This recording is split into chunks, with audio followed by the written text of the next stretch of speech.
Welcome to the Year of the Movie podcast, the podcast where we talk about movies from the year of the movie 2023. This episode's going to be a little different. A little bit quirky. Because the Oscars just happened. Mm-hmm. And so we're just talking about the Oscars. Yeah. Which makes sense because it's the Oscars for the year that we're talking about on the podcast. Yeah. So I think it makes sense that we're not talking about a specific movie. It feels like the end of the year of the movie officially-ish. You know? It does, Mm-hmm. but the podcast is still going. Always. Literally. Why am I always forever. peeking? You've just got a lot to say. Apparently. Yeah. But we also keep learning about films that had its first showing in like a film festival setting Finding loopholes for a lot of in movies. 2023, which Yeah. I'm so excited for because the trailer for the movie Sing Sing Mhm. came out Yeah. with Coleman Domingo. Which looks great. It looks so good, and I'm so excited to talk about it because it premiered at TIFF in 2023, even though it doesn't come out theatrically until 2024. But it still counts. Still counts, and if you don't like it, So, why did we start this podcast? we started this podcast because 2023 was kind of a wild year in terms of movies and Hollywood. In terms of movies and nothing else. Yeah. Just like a lot of the range of movies was wild because like obviously we're going to be talking about like the quote unquote good movies Yeah. in this episode because it's the Oscars episode, but there were also movies like 65, Cocaine Bear, 80 for Brady, Strays, all the classics. Mm-hmm. Yeah. There's so many classics of 2023, but it was also a big year for like Indiana Jones. It was a big franchise year too. Indiana Jones came out, Yeah. Mission Impossible came out. Fast and Furious. Fast and Furious came out. Yeah, a lot of stuff happened, and we're going to talk about the cinema side of 2023 today. But before we do that, Before we do that, a couple little things. As always, our space is different. As always, our space is different. things have changed. If you're a video viewer, you're seeing this for the first time. Looks pretty cool, right? We did this. We did this. We did this in about 2 days. Yeah. Yeah. I think the last look that we had, not the map of our hometown look. That one was my favorite personally. Yeah. But the one before that was kind of cheap looking, and I think we all knew that. It was fine. Yeah, but I think this definitely classes things up. Mm-hmm. I guess we probably could have taken the Jolly branding. This Whatever. episode is sponsored by Jolly We both have our Jolly Plumbing, cups. Drains, Heating, and Air. It's not sponsored by them. It's not, but could be. Yeah. But yeah. if you want to give us money, If you want to sponsor us, then go to our Patreon and become a member. It's $5 a month, and right now you get one bonus video a month. But we're gonna do more. we are gonna do more. We're just very busy. Yes. It will also give you access to like behind the scenes stuff when we do bigger projects and That's things true. like that. We So, have things planned. we do. But Isn't that exciting? we are talking about the Oscars today, Yeah. so let's talk about the Oscars. How do you feel about the Oscars? I typically don't care about them. Last year I watched because Everything Everywhere All at Once was up for all of the Oscars and won all of the Oscars. Yeah.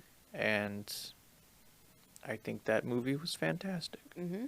This year we watched for this Yep. so that we could talk about it. Yeah. It made sense for us to watch it. Mm-hmm. Otherwise, I don't. Yeah. What do you think of the Oscars? I like it, but I'm also aware that it's not the like objective stamp of approval that it markets itself to be. Yeah. I like it for the same reason that I like reality TV, where I'm like, that's a really interesting way to package unscripted, quote unquote, events. Yeah, I think it's interesting to watch the ceremony, to see how things are presented, to see like what weird jokes they make, because there's always a weird tone deaf joke about like animation as an industry, which like why? Yeah. And then I don't know, it's when a movie wins that you like, you're like, yeah, the Oscars are cool. And Yep. when a thing doesn't, and you're like, it's all rigged, it's all political, and both of those things are true. Yeah. I used to like it like more earnestly, I think, as like a high school-ish age, when I was like cinema, like doing more film bro-y. That's not quite the right term, but like, you know, taking cinema seriously and then watching the Oscars. And now we know it's a joke. Yeah. Sometimes I still like it though, but yeah. I've watched like a decent amount of them over the years, or like made an effort to watch them. Less so within the past couple of years, except for last year and this year. And if we watch it next year, great. If we don't, then like, it depends on what comes out this year and whether or not I'll actually care about it. So, yeah. How do you feel overall about the winners for this year? I'm not surprised. There were some that I disagreed with, for sure. Yep. I was stoked about Davine winning. Mm-hmm. Obviously, we'll get to the winners more in a bit, but spoilers for the Oscars. Yeah. But yeah, I mean, it wasn't unexpected what happened. Mm-hmm. And I don't know. We'll get there. Yeah. Do we want to talk about the event itself first, or the winners? Let's talk about the event. Now, disclaimer. Mm-hmm. We missed like the first 10 minutes. We did. So whatever opening monologue happened, we missed it. We don't know how it is. It never matters. Now, Kimmel basically is just the Oscars host at this point. Yeah. I don't care. People yeah. are complaining. People are just like, find someone else. I'm just like, he's kind of the perfect guy for it. Mm-hmm. He's just generic enough, but also just charismatic enough. Yeah. He's like, there were a couple times where like there were jokes that we did actually laugh at, and then there was like towards the end he was like, we only have 4 awards left, which shouldn't take too long, but it will. Yeah. Like he's just host guy with enough personality to be like a little bit self-aware about the thing that he's hosting. Yeah, and I don't think he's bad at it. Yeah. Yeah, so it's just didn't whatever. make fun of his own writers, so that's pretty good. Yeah, and the Trump joke was funny because it wasn't a Trump joke. Because it was real. Yeah. Yeah. If you don't know, apparently Trump posted about Jimmy Kimmel's Oscars hosting ability and how he was like, Jimmy Kimmel's bad. So Jimmy Kimmel read that and then was like, come on, Trump, isn't it past your jail time? And that was humorous. Yeah. Yeah. Other standout moments to me, the dog. The dog is, I like that because the dog, we were told the dog wasn't going to be there. And then people got mad and then the dog was there. Apparently it wasn't in the audience. That was a thing that they pre-recorded. Yeah, that makes sense. Yeah. But see, I think Ryan Gosling is the standout of the Oscars. Yes. Obviously for I'm Just Ken, but then also his face when he saw the dog, that was because it's applauding, and then they cut to Ryan Gosling and you can see his face and he goes, the dog. Yeah. I'm Just Ken, I think, was the main event of the night. Yeah. All of the performances for like the best original song were good. Yeah. But his was, I mean, that one was just like, it was a spectacle. They got like 4 of the guys who played different Kens in the movie to come back and like be in the dance. There's something like 65 backup dancers for it or something. yeah, it's a spectacle in the movie, and that easily translates to real life, and they did good with that one. Yeah. Um, Slash was there for whatever reason. Slash was there. Yeah, and yeah, I'm thinking about the other performances. I'm glad that What Was I Made For won for original song. Yeah. Because I think like it's the most emotionally impactful, or Yeah. like, the most layered out of all of those. And it would have been a little bit ridiculous if I'm Just Ken was the big winner of the Barbie movie. So great performance. I'm glad it didn't win. Yeah. The song from the Flamin' Hot movie was kind of the weakest. yeah. Yeah. So, like, I don't know very much about the Flamin' Hot movie. Nope. So that was my context for it. And then the John Baptiste one was good. Just because it's John Baptiste. Yeah. Yeah, he's and good. like that movie, which we haven't watched yet, just seems like it's gonna make me cry. Which one is that? It's like it's about him and his wife while she's sick. Oh yeah. And it's like him going through his musical career while also taking care of her, and like I think he won his Emmy during that, I think. Mm-hmm. And it was just yeah. Yeah. Yeah. Obviously, the other event that stood out is the title of this episode. Yeah, when Pacino was like, "My eyes see Oppenheimer, but I can't trust my eyes anymore." Like he didn't say that part, obviously, but like that was the way his aura and everything about him on stage during the Oscars was, he's not all there. Grandpa got out. He doesn't know if Oppenheimer is the correct one, but he sees Oppenheimer. That was the jarring part about it. Was like, he didn't say, like, people were like, why didn't he say the titles of all of the movies? It's like because they've been showing clips of all of the movies. Like they did that for the Best Original Song too. It's like when they gave that award, then they didn't say like, just a quick recap, here are all the songs that are nominated. They just said, and the Oscar goes to. But he didn't say that. He didn't say. He just and did the like Oscar this goes weird to. like he fumbled and he's like, I gotta open the envelope. Yeah. And he just looks at it, he's like, my eyes see Oppenheimer. It was just like, and then dead silence. Yeah, it was silent for a beat, and then people like, oh. And then like the music started playing. Yeah. Yeah. It was awkward because it was so. This is such a low key way to deliver like the award of the night.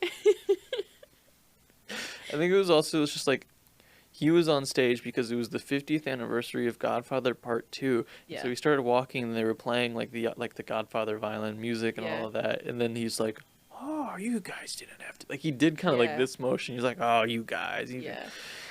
And then he got up to the mic and he was like, should I start doing Shakespeare?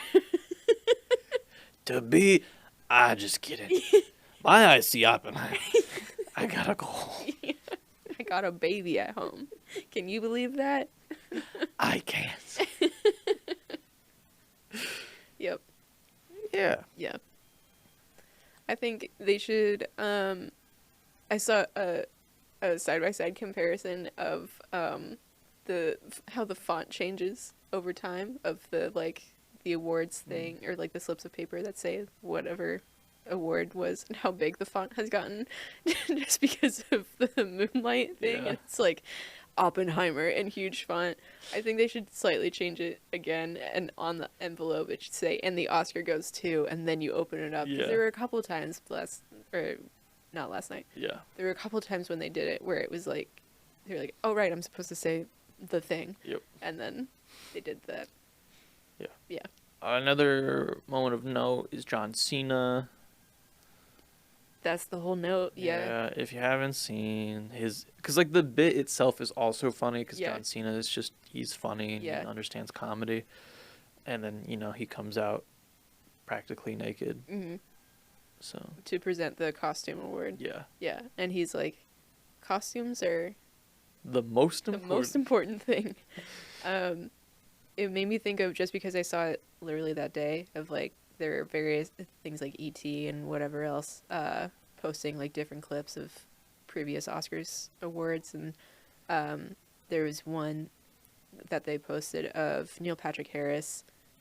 I assume he was hosting. I don't quite remember what year it was, but they did a bit where his robe got stuck in his dressing room door, so then he went out on stage in his underwear, and they're showing him walking back, and he goes past the Whiplash kid, Miles Teller. Yeah. And then he goes up on stage in his underwear, and he just says, "Acting is a noble profession." So, very similar to that. Something that was different about this year is that instead of watching clips of the actors, Oh, yeah. they had 5 previous Oscar winners of that category for the acting categories come on stage, and then each one would talk about one of the new nominees. Mm-hmm. I kind of like that, honestly, because like seeing the clips, I was just like, whatever, we're all just watching, and then they would show the actor watching themselves. And I think they do that for 2 different reasons. One is like you assume if you're watching the Oscars that you have some context of the movie, but like if you just see a clip of like a woman screaming or something, you don't get like all of the stuff that led up to that, or like what specifically makes that a great performance. And then the other thing is that has been memed so much this year of like different TikTok and Instagram and whoever people like doing skits of like that moment specifically of like you see someone and then you see the actor in the audience being like, stop it. So I feel like that may have played a part. I kind of wish there was just like an image or something of them in the role. I don't know. I do like the more personal angle of like, because a lot of them were like, we have been friends for decades. I'm so excited to honor you in this way, and like that stuff was nice. Somewhere split the difference. Somewhere in the middle. We can talk about some of the drama that isn't real, but that the internet makes it real. Is Robert Downey Jr. He won Best Supporting Actor. And when on stage, he didn't really acknowledge Ki Wei Kwan. Oh, yeah. And everyone was like, "What the heck, Robert Downey Jr.? Why are you being so full of yourself?" And I'm just like, it's Robert Downey Jr. It's Robert Downey Jr. and he just won his first Oscar. He can have this. Like, yes, Key is a super nice person, and sure, if he had the Oscar, maybe you shake his hand or whatever. Right. But like, it's not a snub. It's not a snub at all. What would you do when you win the Oscar? What is the way to? And then the two of them took like a picture together, like just the two of them, like after the ceremony or whatever, and then like those were posted, and then the internet was just like, "Oh wow, way to do it in front of paparazzi, so everyone knows that you're actually a nice guy." I'm just like, that's not how that works. That's the previous winner of that award. Taking a photo with the current winner of that award. Next year, you're going to get a picture of Robert Downey Jr. with the next winner of that award. That's how that works. He's very goofy. And then one that's not really drama, but I thought was very kind, is Emma Stone won Best Actress. And Michelle Yeoh, she had the award, but before she gave it to Emma Stone, she handed it to Jennifer Lawrence. And people were like, why? And Emma Stone was a little confused, like you could see it on stage.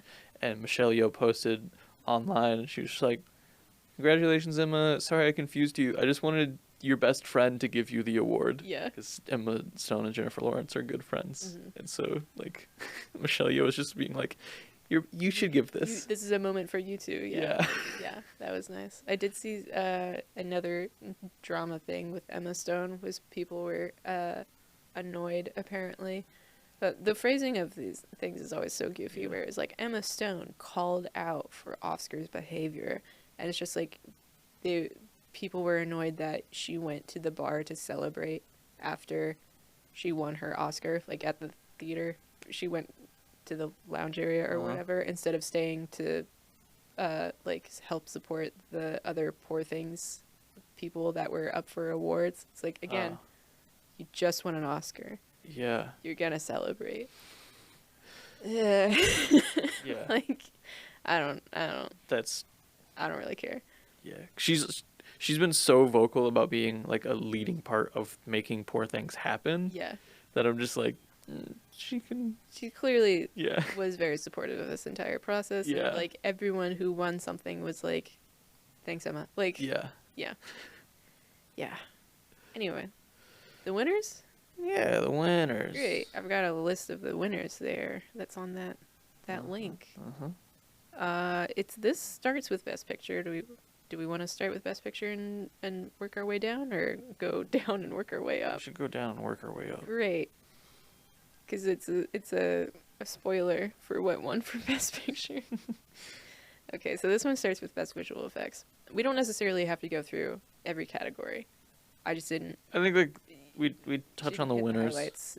Yeah. Yeah. So Best Visual Effects, Godzilla -1 won. Yeah. I'm cool with that I'm from cool what with I've seen. that, yeah. I mean, honestly, except for Mission Impossible Dead Reckoning Part 1, I would have been okay with any of them winning. Napoleon was like the next weakest one to me, but like I do know that like what they did was impressive. Yeah. The only positive things that I have heard about Napoleon, this is another one that we haven't watched yet, but the only positive things I've heard are visually it looks great, and that includes the costuming specifically. So I don't know much about the visual effects itself besides that clip that they showed of like ships blowing up against a blue screen, and it was like, oh, okay, yeah, that's pretty cool. Yeah. I also probably would have been okay. I would have been okay with the creator. That one was, I think, what people expected to win. Just like, because on a technical standpoint, they like just did things that were new. And cheap. Yes. So we'll talk about all of these movies eventually. Of these, though, that were nominated, I've seen The Creator and Guardians of the Galaxy Volume 3. Haven't seen Godzilla yet, haven't seen Mission Impossible yet, haven't seen Napoleon yet. We'll get there eventually. This is why this podcast is gonna go on forever. Best Sound, The Zone of Interest one. Yeah, which we haven't seen it yet, but I know that that's more of a low key, like in comparison to Oppenheimer or Maestro or The Creator, like it's The Creator, Maestro, Mission Impossible, and Oppenheimer were the other nominees. Oppenheimer I would have kind of expected to win, just because like the Geiger counter stuff that they put throughout it. Again, it would have been cool with The Creator, because it's good on a technical level. Maestro, I also like, you would assume the music movie would win for sound, but it didn't. And action movies in general just kind of get nominated for sound a lot because that's a really important part of that. So, yeah, I think The Zone of Interest is just like good overall. So, sure. I don't know much about the sound specifically for that one.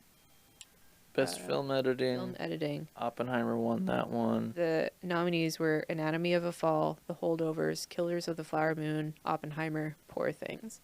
It makes sense that any of them would have made sense. The Holdovers editing is really good for that specific style that we talked about in our last episode. The last episode. Yeah. Of like 70s movie style of just like letting things breathe.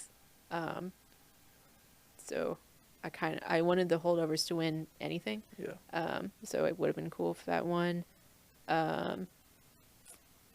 Poor Things, we haven't. I think that's our next episode that we'll do. I'll just say I wasn't a huge fan of a couple of the editing choices, so I think that movie looks great. And the editing isn't bad, but there were just one or two things that stuck out to me that I guess we'll talk about next week. Best production design, The winner for that is Poor Things. Which makes sense. It does. Nominees were Barbie, Killers of the Flower Moon, Napoleon, Oppenheimer, Poor Things. Yeah. Any period piece is going to get nominated for production design, basically.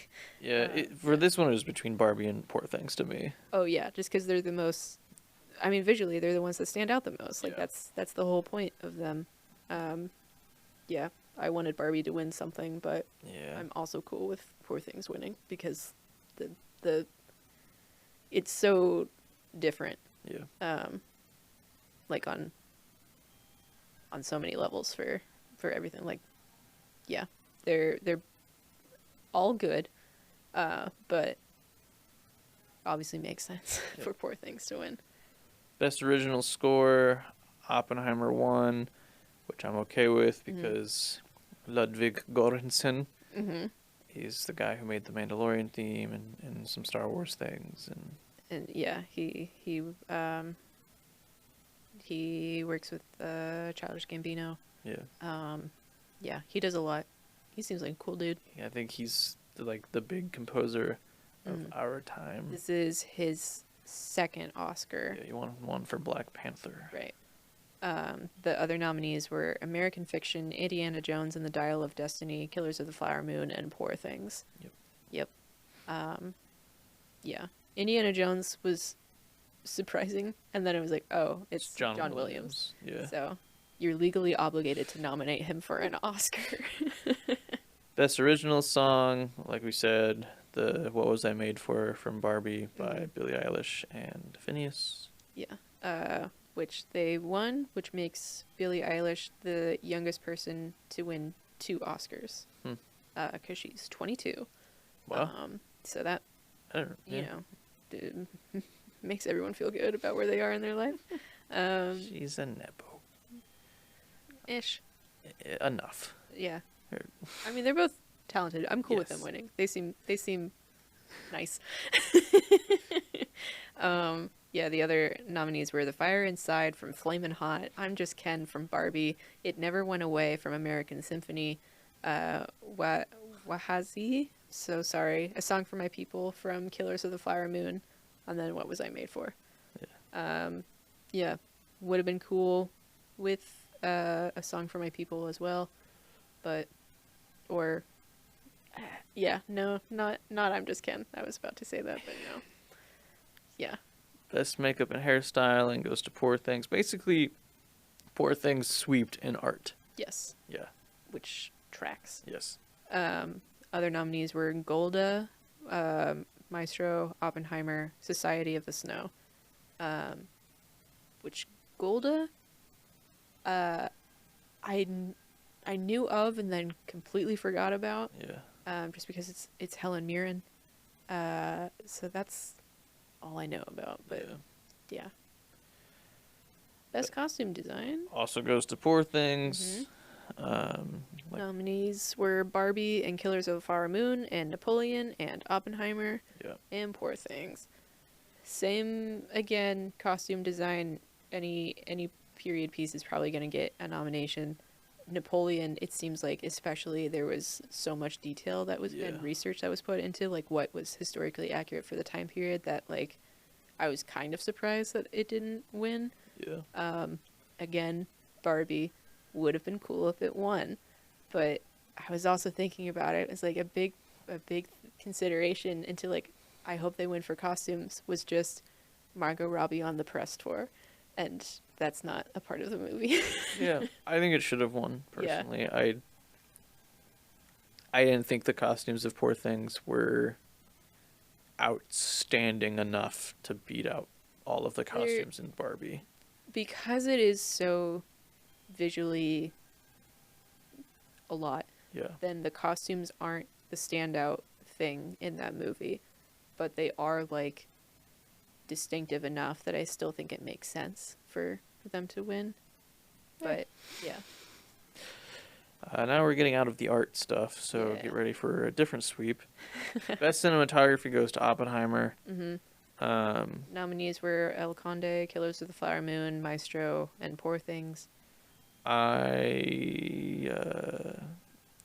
am not a huge supporter of of people who believe film is a better medium than digital, Mm-hmm. especially now Mm-hmm. when technology is just at a point where you can imitate film. Like, Yeah, I appreciate the like the authenticity of like doing it on film and like doing it and trying to do things as realistic or as possible. But the way that the cinematographer Hoyt van Hoytema, the way that he phrased it when he was accepting his award was like a little sarcastic and a little bit patronizing. he's like, give it a try. Or Try celluloid. yeah, this I he said something like I encourage the kids to try out this new trend Yeah. called celluloid, and it's just like Film is so expensive. that's the thing is And like they shot on the most expensive film. yeah, it felt very out of touch of like yeah, like people would love to like keep this art form Yeah. alive, but like there are so many prohibitive costs Yeah. in the way from doing that. And I'm not saying he did a bad job. He did a great job. He The won an cinematography Oscar. of that movie was great. Yeah. I just You gotta be aware of like Yeah. and I know it doesn't matter because like he's in a theater with other people who also do this exact same thing and probably feel the exact same way and like I get it. But like when you're watching it on TV and this is a thing that you are like I'm not saying we're going for an Oscar, but I'm saying we are trying to make it as like filmmakers. Yeah. Then like it's a little bit like I don't think you get where the entry point is Yeah. right now. Yeah. Best documentary short film goes to The Last Repair Shop. I don't think we need to read all of these. I'm not as because we're not really Focusing on documentary we're stuff. not focusing on documentaries Yeah. for this podcast Or shorts. Yeah, then I wasn't familiar with any of them. I did like that.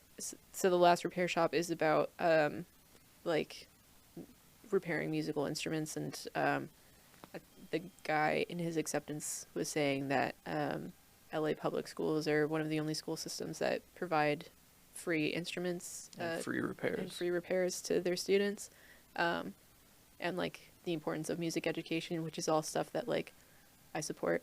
And then they had a student come up with them to accept the Oscar, and she was just so smiling. happy.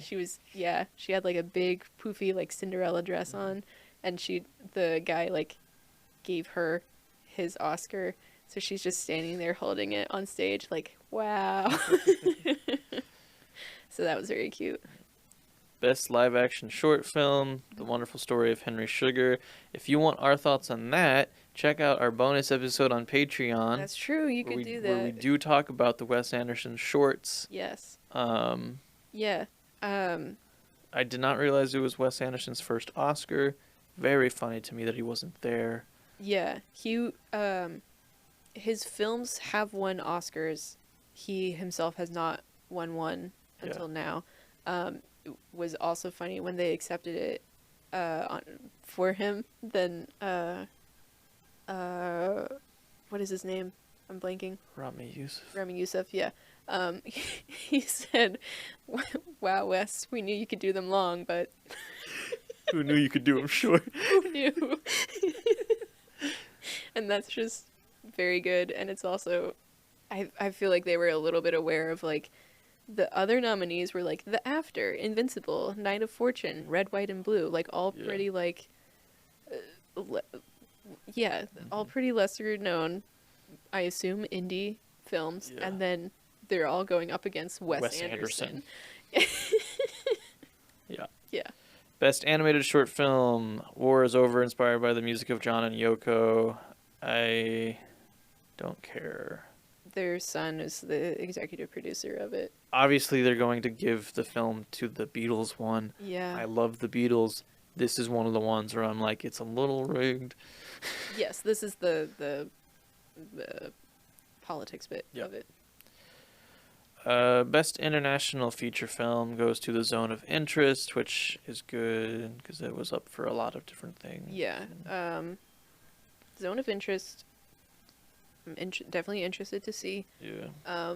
We're also kind of only focusing on U.S. films Because we're Americans. because we're Americans, and also if We need a limit, right? We need a limit. we need parameters, or else the witch's curse is never gonna end, and we do this until we die, and then afterwards, they said during the ceremony that this is only the second UK film to win international, which I kind of expected it to be more than that, just because white people, you know?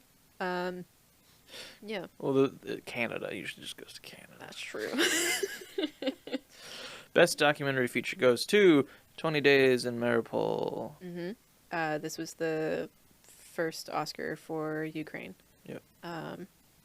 Yeah. Seems like, I mean, it's about the invasion in Ukraine, and the director was on stage saying, like, I wish I never had to make this film. So, yep. Heavy stuff. Yep. Seems, all of them seem like worthy topics, obviously, but yeah, makes sense for this one to get an Oscar. Best animated feature goes to The Boy and the Heron. Mm-hmm. I'm okay with this, but I wanted Spider-Man Across the Spider-Verse. The first one won an Oscar, and I thought the sequel was better. The other nominees were Elemental, Nimona, Robot Dreams, Spider-Man Across the Spider-Verse. Robot Dreams is the only one that I'm not super familiar with. Yeah. Yeah. I'm glad that I went to Studio Ghibli. The weird animation joke that they made was Jimmy Kimmel announced that they were giving the award for animated movie, and then he was like, you didn't let your kids fill out this section of the ballot, did you? Like, that's not allowed. And it's just like, yeah, like, I don't know, adult animation has existed for a really long time, and also like the art form of animation has existed for a really long time, and like, I don't get it that they're like, this is a kid's thing. Yeah. So anyway, it bothers me literally every single year. Anyway. Best original screenplay goes to Anatomy of a Fall. Mm-hmm. Yeah. I'm glad it did. Yeah. I also Holdovers was Holdovers. I wish got something. Other nominees were Maestro, May December, and Past Lives. And then Holdovers, but Yeah. Yeah. Best adapted screenplay goes to American Fiction, with the other nominees being Barbie, Oppenheimer, Poor Things, The Zone of Interest. I liked the guy, Cord Jefferson. His speech was good. It was basically a plea to studios to spend less money on more projects to give more people a chance. He was like, instead of making a $200 million, do 10, 20 million. 20 and 20. Yeah. He was saying like, because he was like, I'm very aware that there aren't a lot of people that get the same opportunities that I do, and that studios think it's a risk to tell minority stories, basically. Yeah. He's like, spending $200 million is also a risk. Yeah. You could spend less money and tell more stories, basically, was what he was saying, and agree. Yep. Yeah. I think if Barbie was in the original screenplay category, it maybe would have had a stronger chance. But, it's an existing IP, so that is in adapted screenplay. Yeah. Yeah. Yep. And now, Best Actress in a Supporting Role, Davine Joy Randolph. She deserved it. Yes. So the other nominees were Emily Blunt for Oppenheimer, Danielle Brooks for Color Purple, America Ferrera for Barbie, Jodie Foster for Nyad. Mm-hmm. I have not seen Color Purple or Nyad, but of the other two that I have seen, I would have been upset. Yes. Because their performances, America Ferrera, to me, did not give like Oscar-winning performance. She's good. Like everyone in this is Yes. obviously good at what they do. Um, the the viral thing of the speech of like the expectations that are placed on women, like in the nicest way possible, it's not dependent on America Ferrera. No. It is dependent on the script for Yes. those lines. And Yeah. like she did a great job in that movie and in that delivery, but the Mary in the holdovers was basically built by Yeah. Davine Joy Randolph. Yeah. And that is a way stronger performance. It's that same thing again of like, can you picture this role with anyone else playing it? And like, yes and no, but like I prefer Davine's version. Yeah. Best actor in a supporting role, like we said, Robert Downey Jr. won. Other nominees were Sterling K. Brown for American Fiction, Robert De Niro for Killers of the Flower Moon, Ryan Gosling for Barbie, Mark Ruffalo for Poor Things. Mark Ruffalo was pretty good in Poor Things. He was he was probably my favorite part, but I don't know if that would have been true had it not been for that one specific line. Yeah. It's a very overly dramatic movie. Yeah. So like the performances in it are also overly dramatic. I think Robert Downey Jr. was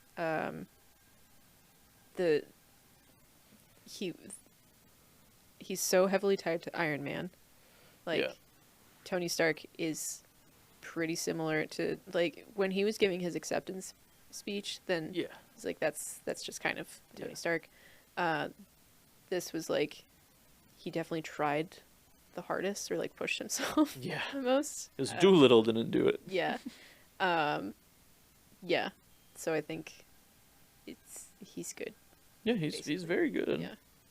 Best actress in a leading role goes to Emma Stone from Poor Things. Other nominees being Annette Bening from Nyad, Lily Gladstone from Killers of the Flower Moon, Sandra Hüller from Anatomy of a Fall, Carey Mulligan, Maestro. I think Sandra Hüller was the one that people expected to win. Yeah. Again, Anatomy of a Fall, one of the movies we have not seen yet. But yeah, Emma Stone as Bella Baxter in Poor Things is like, it's a really good performance. I like almost everything about Poor Things. And again, we'll get into the one thing I don't like next week. Yeah. So I'm still cool with her winning because like she is really good in that movie. It's just the one bit. Yep. Yeah. Lily Gladstone also was one of the people that I think people expected to win. Yeah. Best actor in a leading role goes to Cillian Murphy. Other nominees being Bradley Cooper, Coleman Domingo, Paul Giamatti, Jeffrey Wright. I think this one was not a surprise. It's not a surprise. Paul Giamatti was better. Paul Giamatti is very good in the holdovers. I also kind of wish that Coleman Domingo won for Rustin. That's fair. Just because he's really good. Yeah. And that's... I just want him to win. But maybe he'll win for Sing Sing next year. Best directing goes to Christopher Nolan for Oppenheimer. Other nominees being Justine Triet, Anatomy of a Fall, Martin Scorsese, Killers of the Flower Moon, Yorgos Lanthimos, Poor Things, Jonathan Glazer, Zone of Interest. This was Nolan's first Oscar win. Mm-hmm. Like 8th nomination or something. Yeah. He deserves an Oscar. Yes. He should have gotten one sooner. Mm-hmm. This movie, to me, not it. It's... And we're going to do an episode about Oppenheimer, obviously, so you'll learn more of our opinions there. Right. I think it's a really solid movie. I do think it's a great movie. Yes. It's not one I want to watch again. It's not one It's that not fully surprising. comes together. No, it's not. It wasn't as satisfying because we were trying so hard to watch so many movies from 2023. It wasn't as satisfying as other Yeah. indie movies that we have watched. Yeah. I'm thinking of one specifically. which someday we'll talk about and stop teasing. One day. Yeah. I think it's really hard to judge best directing for like who should get. I think it's impossible Yeah. to choose best directing because It's so subjective. it really is, and like so many directors have different styles. Some directors are just like I Yeah.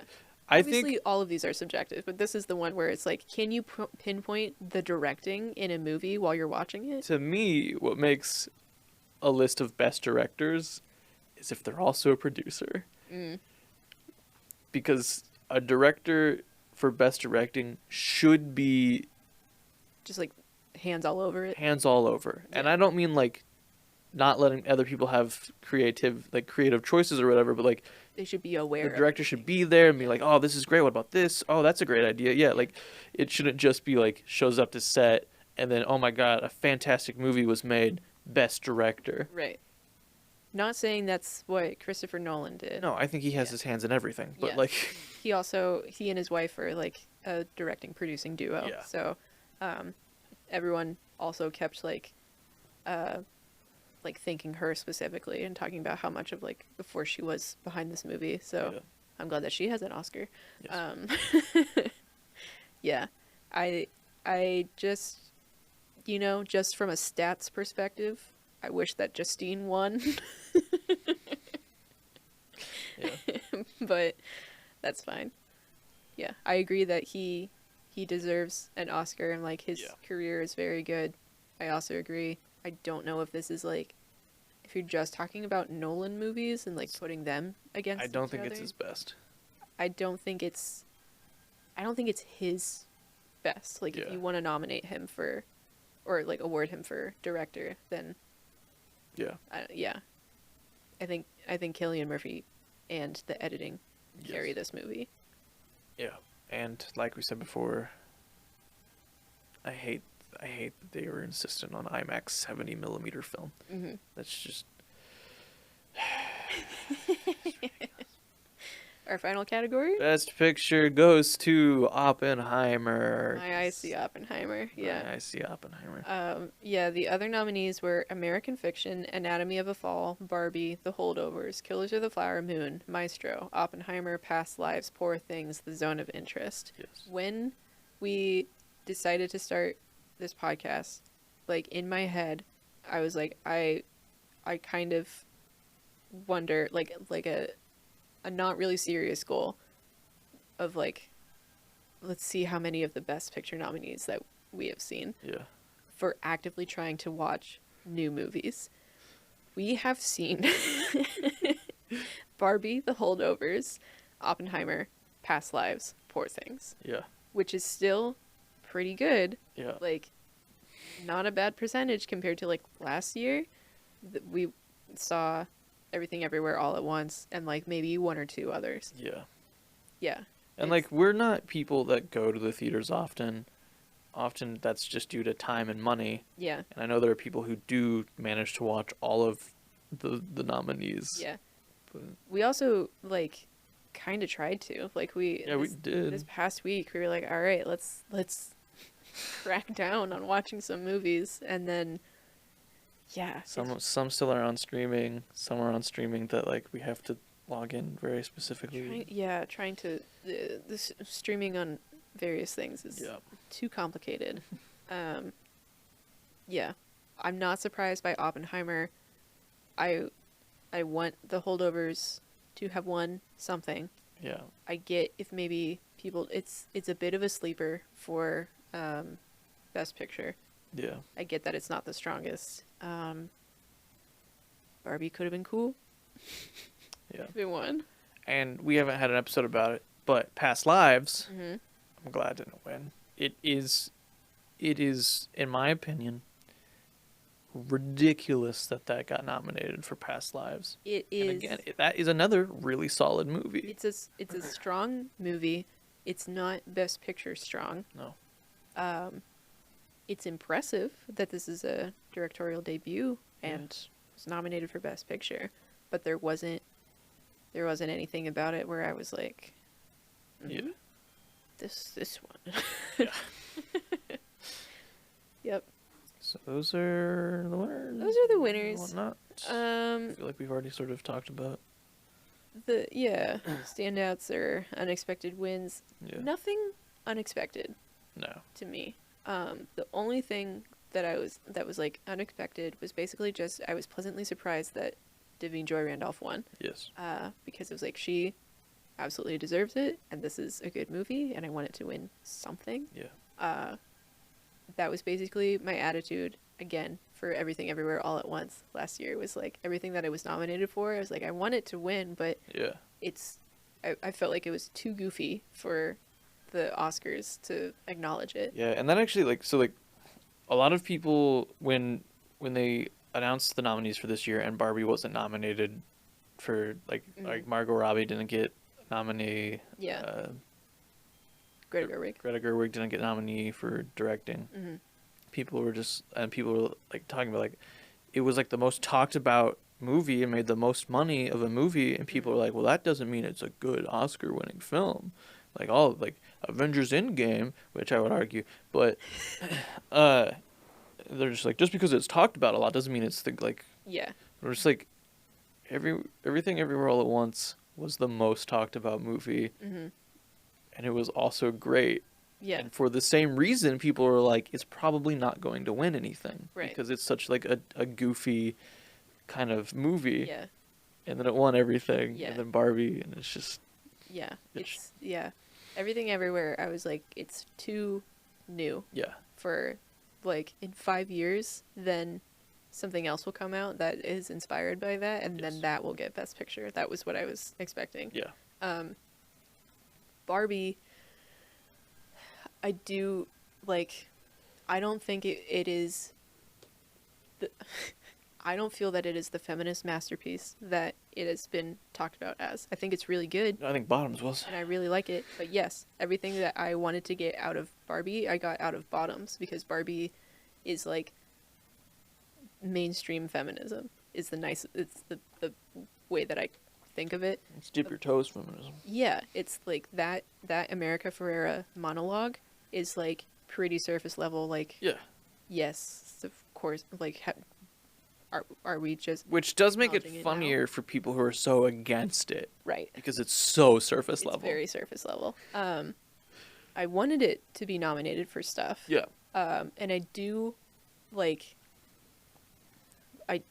This is not a spoiler. We've already said that we've reviewed Barbie as a 4 out of 4 movie. Like, yeah, everything about it is good on paper.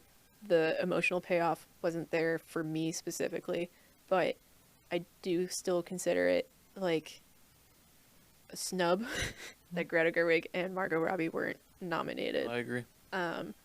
Which, like, Oscar snubs, I feel like is a weird thing where, like, it's basically just like if it's someone that you like and they didn't get nominated, and then you're like, they totally got snubbed. Like, I don't think it's like it just implies so much like intent. Yeah.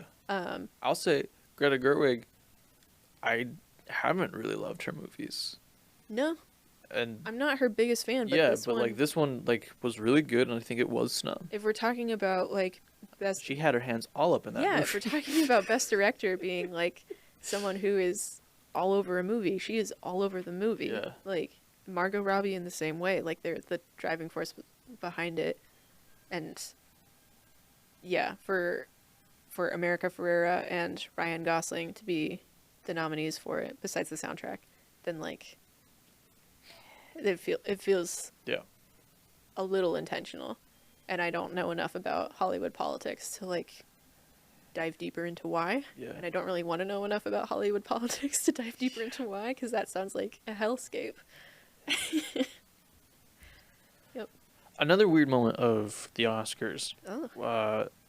They, after the award for Best Original Song was given, they cut to the president of the Academy talking about something, but they positioned her side stage, like where the people have to walk after getting the awards, and so she's like talking, and then they all start walking, and then like they kind of squeeze by as Billie she's Eilish talking. and Ariana Grande like squished up against a wall, trying to be like, do we Yeah, and then the no. president like finishes and then sees, and she's like, Billy. Yeah, that was very weird. Why would you put her right there? Why would you Yeah. make that a pre-recorded thing? I don't. Yeah, it's very weird. Yeah, there were a couple things like that where it's like live broadcasting hard. The thing that we've done a lot, and like to make events go smoothly is very difficult. But there were a couple of times watching that where I was like, this feels a little sloppy. Not saying that I could do it, just saying I noticed. Yeah, because there's A lot of awkward pauses before reading, and was it during John Baptiste's song where they were showing different like couples in movies? yes. Right, and so like they're showing like different scenes of movies of couples, and then you flash to Brokeback Mountain for a split second, and then the camera cuts. If you haven't seen it, then he's at the piano, he's singing, and then they show behind him like they're projecting different big romantic couples that have been like the classic couples in Hollywood and like looking in love and whatever, and then right before the camera changes, then you see Jake Gyllenhaal looking back behind him as a hand goes over his shoulder, and then it cuts to a different angle, and it wasn't intentional. No, it was definitely one of the things where like in live broadcast you're like, ready camera one, take camera one, and it was like it changed to Brokeback Mountain, take camera one, and I feel like the director was like, it wasn't intentional. Like if you were sitting in the audience, it would have just been like a shot that you saw of Jake Gyllenhaal on screen, but just for the broadcast, the comedic timing of it, watching it was so funny. Where it was just like Casablanca, La La Land, Brokeback.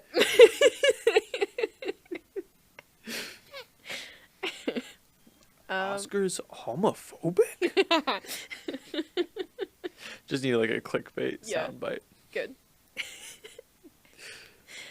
So we've got a long way to go for movies that we need to watch for 2023, especially the Oscars winners and personally everything. I think we should take a little break from the Oscar winners. Yes. And I think we should do Poor Things, and then we should do something wacky. Something goofy. Yeah. Maybe Indiana Jones. Ooh, yeah, we should do that. Or if you're listening and you have suggestions, then let us know and we'll do it. Or if you're a filmmaker and you've made a movie that came out in 2023 in any way. Yeah. Whether it came out on streaming on 2023, theatrical 2023, festival 2023, we'll talk about it. Yeah. And we'll have you on. Yeah. You can come on remotely. Yeah. We're not inviting. You can't come in here. No. This is our room. It's not clean. But we have a way to set this up so remote can work. Yeah. And we can talk about your movie and like learn about the movie like through the actual filmmaker's eyes, which would be really cool. So, filmmaker 2023, hit us up. Yeah. Now I have that clip. And I can just post that clip. Wow. Editing. Yep. So what do we want to watch next? I was specifically thinking about the Oscars winners of this list. The things that stick out to me of like ones I'm like, oh yeah, I wanted to see that. We just haven't gotten around to it yet. Are Anatomy of a Fall and Rustin. Yeah.